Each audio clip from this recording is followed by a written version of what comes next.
शांति। आज 20 अक्टूबर 2023 के बाबा के अनमोल मधुर महावाक्य सुनेंगे। आज की मुरली से पहले गीत बजा है, मरना तेरी गली में, जीना तेरी गली में।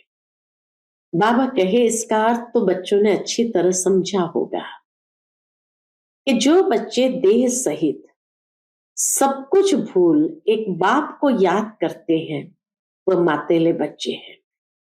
अब बच्चों को धीरे धीरे बुद्धि से सारी पुरानी दुनिया को भूलना है। उसमें विशेष बाबा कहे जो गरीब बच्चे हैं उनका मोह सहज नष्ट हो जाता है और वह विशाल बुद्धि बन ज्ञान की हर एक बात को यथार्थ रीति समझते हैं। लेकिन जिनकी बुद्धि में ये रहता ये हमारा धन है, हमारा पति है, मेरा मेरा हमारा हमारा रहता है, उनकी बुद्धि विशाल बुद्धि नहीं बन सकती, ज्ञान बैठ नहीं सकता। तो इसीलिए उनके लिए मरना मुश्किल होता है। तो सुनते हैं आज के बाबा के अनमोल मधुर महावाक्य। ओम शांति। मीठे बच्चे देह सहित सब कुछ भूल एक बाप को याद करो, तब कहेंगे मातेले बच्चे। इस पुरानी दुनिया से अब तुम्हारी बुद्धि हट जानी चाहिए। आज की मुरली से प्रश्न है, बाप का ज्ञान किन बच्चों की बुद्धि में सहज ही बैठ जाता है? उत्तर है, जो गरीब बच्चे हैं, जिनका मोह नष्ट है और बुद्धि विशाल है, उनकी बुद्धि में सारा ज्ञान सहज बैठ जाता है। बाकी जिनकी बुद्धि में रहता हमारा धन, हमारा पति, ये ज्ञान को धारण कर ऊंच पद नहीं पा सकते। बाप का बनने के बाद भी लौकिक संबंधों को याद करना माना कच्ची सगाई है, उन्हें सौतेला कहा जाता है। आज की मुरली से पहले गीत बजा है, मरना तेरी गली में, जीना तेरी गली में। ओम शांति। मीठे मीठे बच्चों ने गीत का अर्थ तो आप ही समझा होगा। अब जीते जी आकर के बाप का बनना है। बाबा कहे अब जीते जी आकर के बाप का बनना है और पुरानी दुनिया जिसको रौरव नर्क कहा जाता है उनको भूलना भी है और छोड़ना भी है। पुरानी दुनिया को भूलना भी है और छोड़ना भी है ही। रौरव नर्क को भूल फिर स्वर्ग को याद करना है। अपने को आत्मा समझ अपने बाप को याद करना है। पुरानी दुनिया बुद्धि से हट जानी चाहिए, उनके लिए पुरुषार्थ चाहिए। यह है जन्म जन्मांतर का कर्म बंधन, एक जन्म का नहीं, जन्म जन्मांतर का कर्म बंधन है।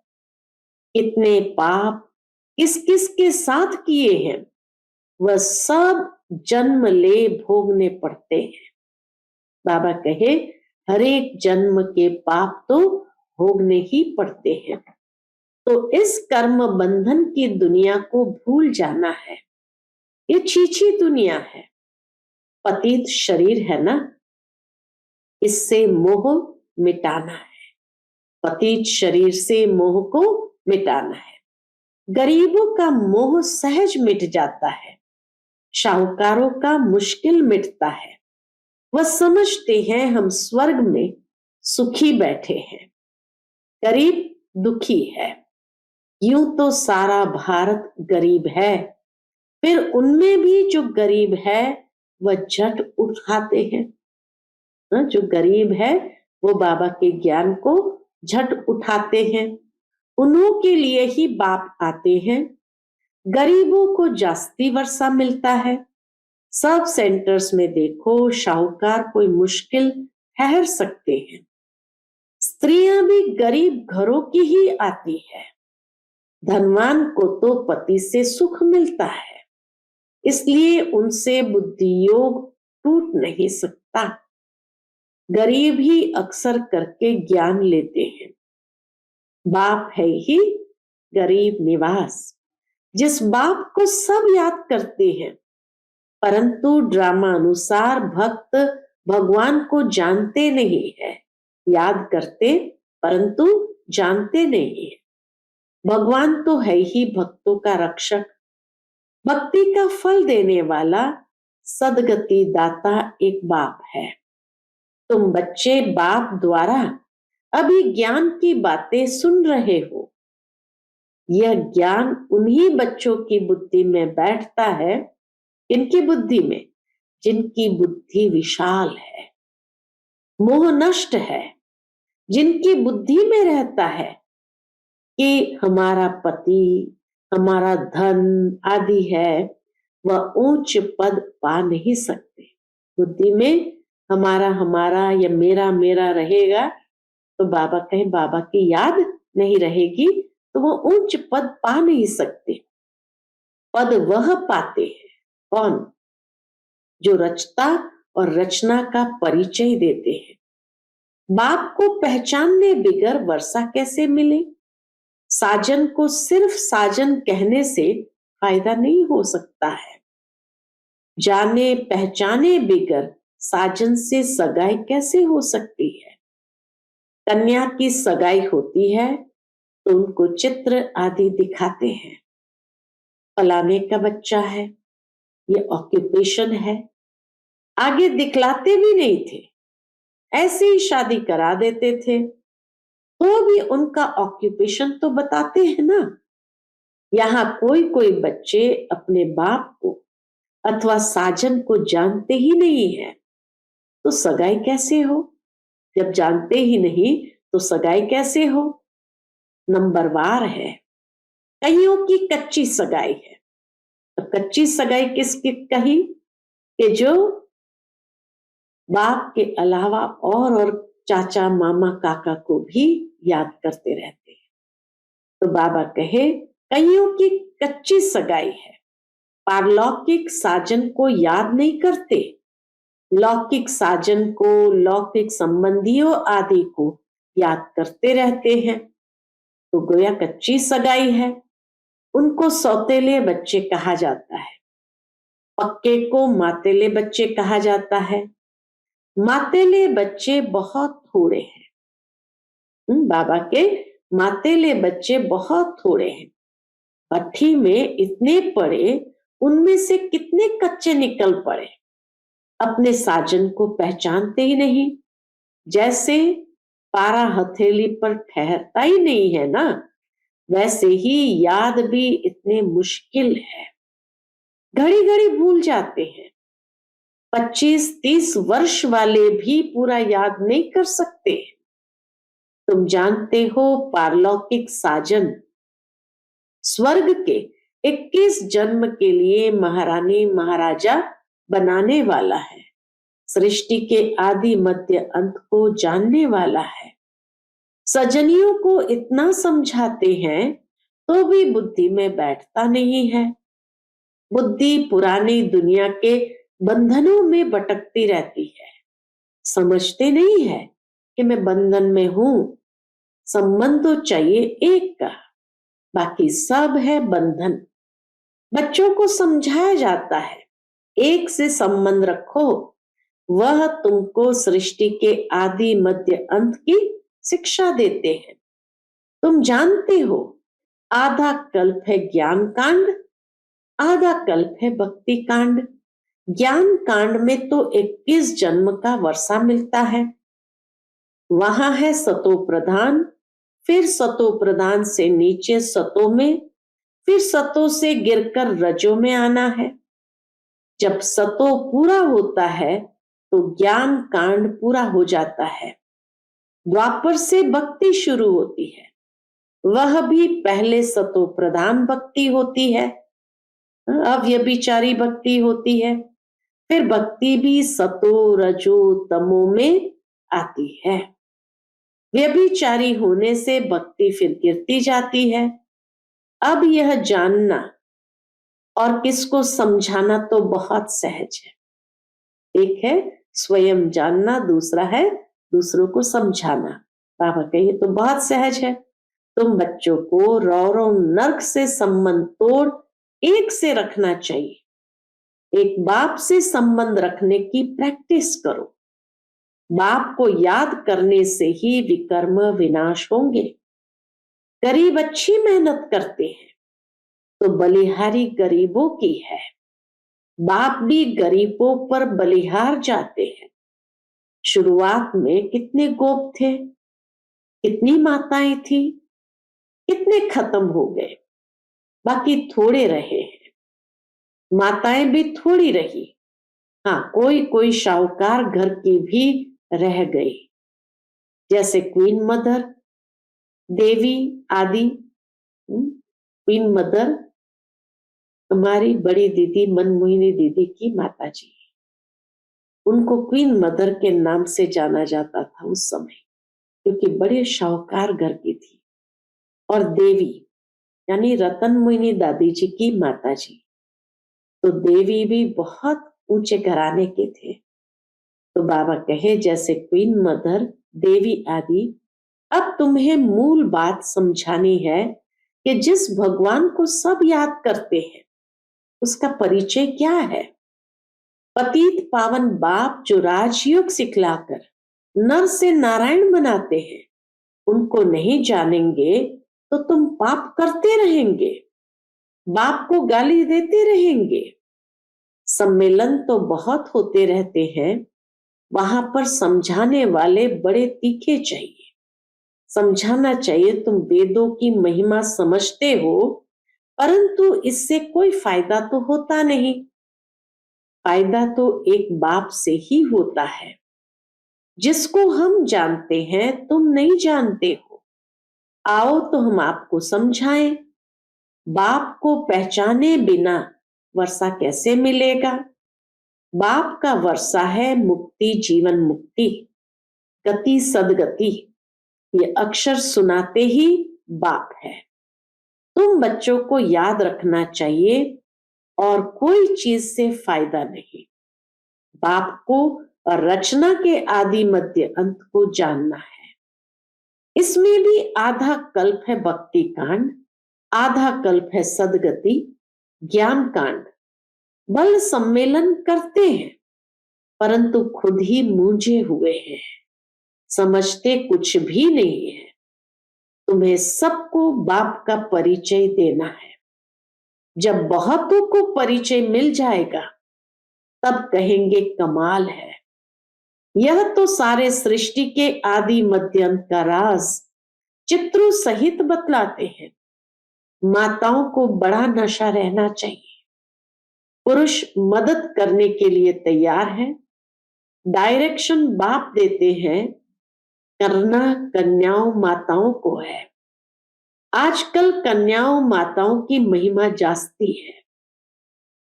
गवर्नर, प्राइम मिनिस्टर भी माताएं बनती है। एक तरफ है वह माताएं, दूसरे तरफ हो तुम पांडवों की माताएं। उन्हों की उछल जास्ती है क्योंकि उनका राज्य है। तुमको तो 3 पैर पृथ्वी के भी नहीं मिलते हैं। बाप तुम बच्चों को अनेक राज समझाते रहते हैं। तुम अभी स्वर्ग का वर्षा पाते हो। साजन तुमको श्रृंगारते हैं, महारानी बना देते हैं। ऐसे साजन से बुद्धि योग न रखना, ये तो बड़ी भारी भूल है। बच्चों को समझाते तो बहुत है, तुम सिर्फ ज्ञान और भक्ति का कॉन्ट्रास्ट बताओ। भारत में ही गाया हुआ है, दुख में सिमरण सब करे, सुख में करे न कोई।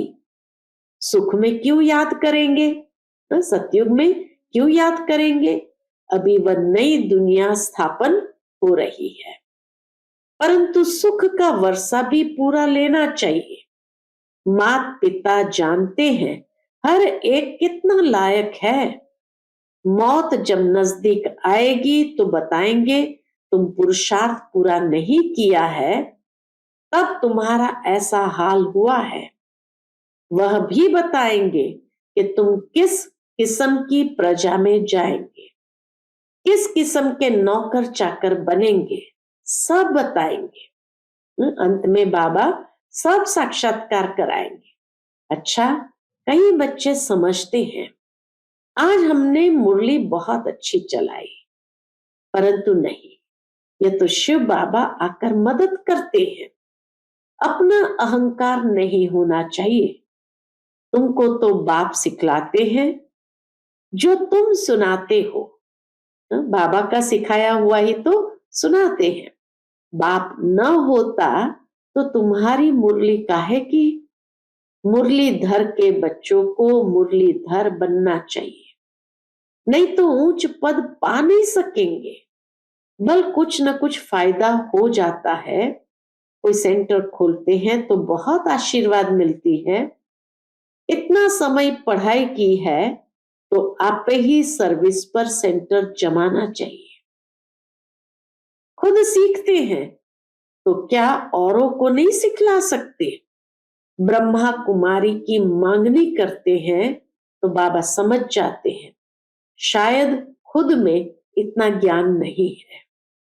बाकी यहाँ आकर क्या करते हैं?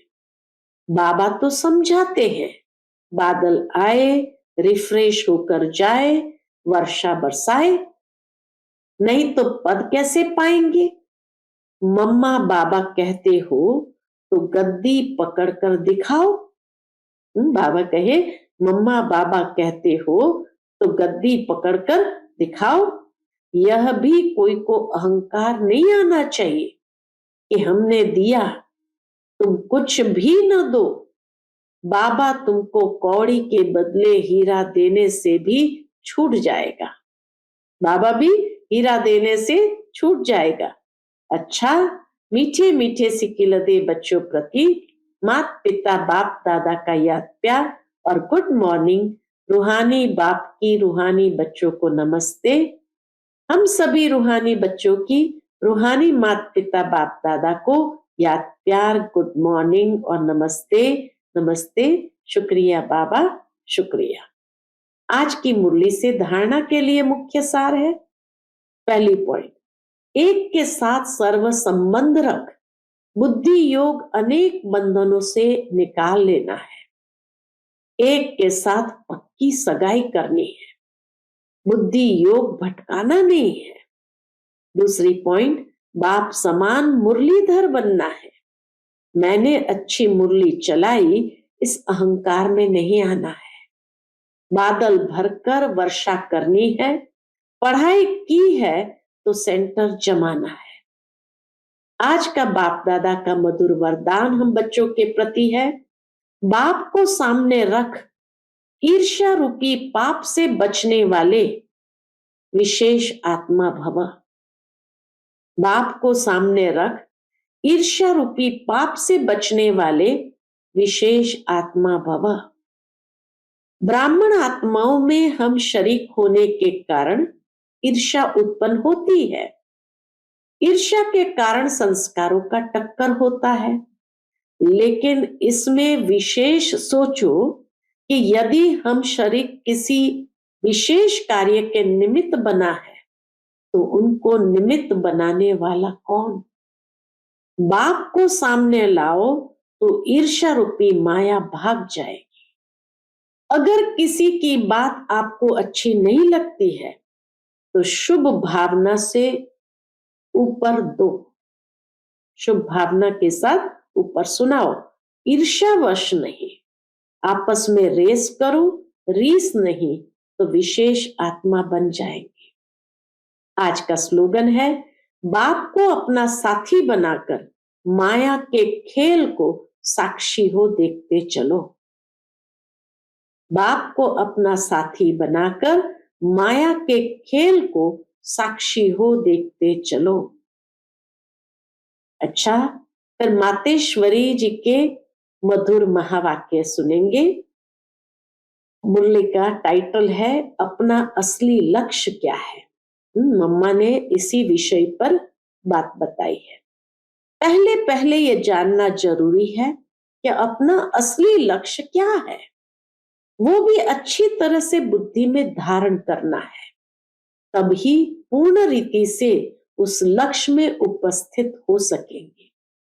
अपना असली लक्ष्य है मैं आत्मा उस परमात्मा की संतान हूं, असल में कर्मातीत हूं, फिर अपने आप को भूलने से कर्म बंधन में आ गई।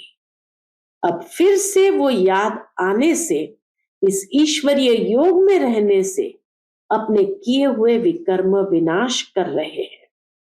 तो अपना लक्ष्य हुआ मैं आत्मा परमात्मा की संतान हूं। बाकी कोई अपने को हम सो देवता समझ उस लक्ष्य में स्थित रहेंगे तो फिर जो परमात्मा की शक्ति है वो मिल नहीं सकेगी, और न फिर तुम्हारे विकर्म विनाश होंगे। अब यह तो अपने को फुल ज्ञान है, मैं आत्मा परमात्मा की संतान कर्मातीत हो भविष्य में जाकर जीवन मुक्त देवी देवता पद पाएंगे। इस लक्ष्य में रहने से वह ताकत मिल जाती है। अब यह जो मनुष्य चाहते हैं हमको सुख शांति पवित्रता चाहिए, वो भी जब पूर्ण योग होगा तभी प्राप्ति होगी। बाकी देवता पद तो अपनी भविष्य प्रारब्ध है, अपना पुरुषार्थ अलग है और अपनी प्रारब्ध भी अलग है, तो यह लक्ष्य भी अलग है। अपने को इस लक्ष्य में नहीं रहना है कि मैं पवित्र आत्मा आखिरन परमात्मा बन जाऊंगी, इस लक्ष्य में नहीं रहना है, नहीं, परंतु हमको परमात्मा के साथ योग लगाए पवित्र आत्मा बनना है। बाकी आत्मा को कोई परमात्मा नहीं बनना है, ये लक्ष्य ही नहीं है। दूसरा क्लास है मम्मा का, विषय है इस अविनाशी ज्ञान पर अनेक नाम रखे हुए हैं। इस अविनाशी ईश्वरीय ज्ञान पर अनेक नाम धरे गए हैं, यानी रखे गए हैं। कोई इस ज्ञान को अमृत भी कहते हैं, कोई ज्ञान को अंजन भी कहते हैं। गुरु नानक ने कहा ज्ञान अंजन गुरु दिया, कोई ने फिर ज्ञान वर्षा भी कहा है, क्योंकि इस ज्ञान से ही सारी सृष्टि सब्ज यानी हरी भरी बन जाती है। जो भी तमो प्रधान मनुष्य है वो सतोगुणी मनुष्य बन जाते हैं, और ज्ञान अंजन से अंधियारा मिट जाता है। इसी ज्ञान को फिर अमृत भी कहते हैं, जिससे जो मनुष्य 5 विकारों की अग्नि में जल रहे हैं उससे ठंडे हो जाते हैं।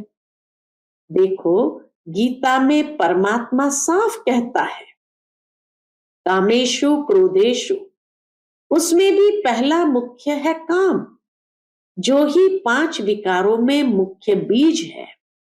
बीज होने से फिर क्रोध लोभ मोह अहंकार आदि झाड़ पैदा होता है, उससे मनुष्य की बुद्धि भ्रष्ट हो जाती है। अब उसी बुद्धि में ज्ञान की धारणा होती है। जब ज्ञान की धारणा पूर्ण बुद्धि में हो जाती है तब ही विकारों का बीज खत्म हो जाता है। लोग तो सिर्फ ऐसे ही कहते हैं कि मर्यादा में रहो, परंतु असल मर्यादा कौन सी थी? वो मर्यादा तो आजकल टूट गई है। कहां वो सतयुगी त्रेतायुगी देवी देवताओं की मर्यादा, जो गृहस्थ में रहकर कैसे निर्विकारी प्रवृत्ति में रहते थे। अब वो सच्ची मर्यादा कहां है? आजकल तो उल्टी विकारी मर्यादा पालन कर रहे हैं। एक दो को ऐसे ही सिखलाते हैं कि मर्यादा में चलो। मनुष्य का पहला क्या फर्ज है वो तो कोई नहीं जानता, बस इतना ही प्रचार करते हैं कि मर्यादा में रहो, मगर इतना भी नहीं जानते कि मनुष्य की पहली मर्यादा कौन सी है। मनुष्य की पहली मर्यादा है निर्विकारी बनना। अगर कोई से ऐसा पूछा जाए तुम इस मर्यादा में रहते हो, तो कह देते हैं आजकल इस कलयुगी सृष्टि में निर्विकारी होने की हिम्मत नहीं है। अब मुख से कहना कि मर्यादा में रहो, निर्विकारी बनो, इससे तो कोई निर्विकारी बन नहीं सकता। निर्विकारी बनने के लिए पहले इस ज्ञान तलवार से इन 5 विकारों के बीज को खत्म करना है, तब ही विकर्म भस्म हो सकेंगे। अच्छा, ओम शांति।